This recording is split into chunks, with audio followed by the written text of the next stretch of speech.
公布连续几年销量做到第一的地轨式工作站，灵活性非常高，在硬件上安装方便，螺丝打上以后，对应的插头插上就可以直接干活了。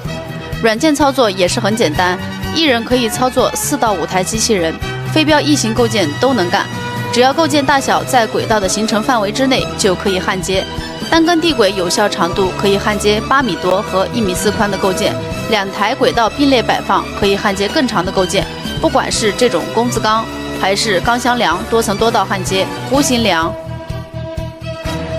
水槽、塔脚等等等等，现场全部双工位摆放工件，这边焊接完了再去焊接后面准备好的工件，减少上下料等待的时间，让设备满负荷干活。